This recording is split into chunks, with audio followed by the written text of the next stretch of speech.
മക്കളില്ലാതെ വിഷമിക്കുന്ന പ്രിയപ്പെട്ട ഉമ്മമാരെ, പ്രിയപ്പെട്ട ഉപ്പമാരെ, നിങ്ങൾക്കുള്ള ഏറ്റവും നല്ല ഒരു ആത്മീയ മാർഗത്തെക്കുറിച്ചാണ് ഞാൻ പറഞ്ഞു തരുന്നത്.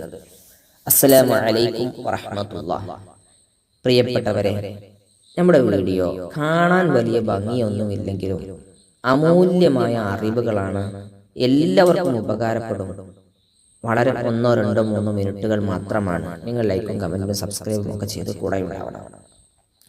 കുട്ടികളില്ലാതെ വിഷമിക്കുന്ന ആളുകളുടെ വിഷമം അറിയണമെങ്കിൽ അവരോട് തന്നെ ഒന്ന് ചോദിക്കണം. അത്രമേൽ പ്രയാസം സഹിച്ചിട്ടാണ് അവർ ജീവിക്കുന്നത്. കഠിനമായ വിഷമത്തിലായിരിക്കും. അങ്ങനത്തെ ആളുകൾ ചെയ്യേണ്ടത്, ഞാൻ ഇനി പറയാൻ പോകുന്ന ദിക്റിനെ നിങ്ങൾ ചൊല്ലുക. ശ്രദ്ധയോടെ ദിക്ർ കേൾക്കണം. റബ്ബി ലാ തദർനി ഫർദൻ വ അൻത ഖൈറുൽ വാരിസീൻ. എന്താണ്? റബ്ബി ലാ തദർനി ഫർദൻ വ അൻത ഖൈറുൽ വാരിസീൻ. ഈ ദിക്ർ ഇതൊരു ആയത്താണ്. സൂറത്തുൽ അംബിയായിലെ 89ാമത്തെ ആയത്താണ്. നമുക്കൊക്കെ നോക്കിയാൽ കാണാൻ കഴിയും. ഈ ദിക്റിനെ നിങ്ങൾ എപ്പോൾ ഓതണം, ആര് ചൊല്ലണം, ചൊല്ലിക്കഴിഞ്ഞിട്ട് എന്ത് ചെയ്യണം എന്നുള്ള 3 കാര്യങ്ങൾ ഞാൻ പറയാം. ഒന്ന്, എല്ലാ ദിവസവും നിങ്ങളിത് ചൊല്ലണം. ചൊല്ലേണ്ട സമയം മഗ്‌രിബ് നിസ്കാരത്തിന്റെ ഒരു അല്പസമയം മുൻപ് തുടങ്ങുക. മഗ്‌രിബ് ബാങ്ക് കൊടുക്കുന്നതിന്റെ അല്പം മുമ്പ് തുടങ്ങുക.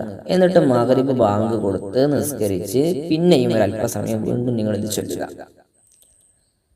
മനസ്സിലായല്ലോ? ശേഷം നിങ്ങൾ ഇത് ചൊല്ലേണ്ടത് ആരാണ്?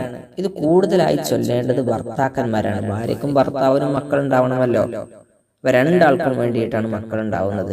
അപ്പൊ ഭാര്യയും ചൊല്ലണം, കൂടുതലായി ചൊല്ലേണ്ടത് ഭർത്താവാണ്. മക്കൾ ഉണ്ടാവാൻ ആഗ്രഹിക്കുന്നവരാണെങ്കിൽ നിങ്ങൾ ഇത് ചെയ്യണം. എന്നിട്ട് ചൊല്ലിക്കഴിഞ്ഞതിന് ശേഷം കരഞ്ഞുകൊണ്ട് അള്ളാഹുവിലേക്ക് കൈകൾ ഉയർത്തി ദുആ ചെയ്യണം. എല്ലാ ദിവസവും ഇങ്ങനെ ചെയ്യണം. നമുക്ക് മക്കളുണ്ടാവാനല്ലേ, നമുക്ക് കൺകുളിർമയായ മക്കളുണ്ടാവാനാണല്ലോ. ഇൻഷാ അല്ലാഹ് അള്ളാഹു നമ്മുടെ ദുആ ഈ ദിക്റിന്റെ ഒക്കെ ബറക്കത്ത് കൊണ്ട് സ്വീകരിച്ചാൽ, നമ്മുടെ ദുആക്ക് ഇജാബത്ത് കിട്ടിയാൽ നമ്മൾ രക്ഷപ്പെട്ടു. നമുക്ക് മക്കളുണ്ടാകും. സ്വാലിഹായ മക്കളുണ്ടാവാൻ ഇത് കാരണമാകും. അള്ളാഹു അത്തരം പ്രയാസങ്ങൾ അനുഭവിക്കുന്നവർക്കൊക്കെ സ്വാലിഹായ മക്കളെ, സ്വർഗത്തിലേക്ക് കൊണ്ടുപോകാൻ കഴിയുന്ന മക്കളെ അള്ളാഹു നൽകട്ടെ. വീണ്ടും കാണാം. നിങ്ങൾക്കിതൊരു പക്ഷെ മക്കളൊക്കെ ഉണ്ടെങ്കിൽ, ഉപകാരപ്പെട്ടില്ല എങ്കിൽ നിങ്ങളുടെ കുടുംബത്തിൽ ആരെങ്കിലുമൊക്കെ ഉണ്ടാവുമല്ലോ, അവരിലേക്ക് എത്തിച്ചു കൊടുക്കൂടെ? ഇൻഷാ അല്ലാഹ് അവർ വലിയ പ്രയാസത്തിലായിരിക്കും. എത്തിക്കണം. അസ്സലാമു അലൈക്കും വറഹ്മത്തുള്ളാഹി.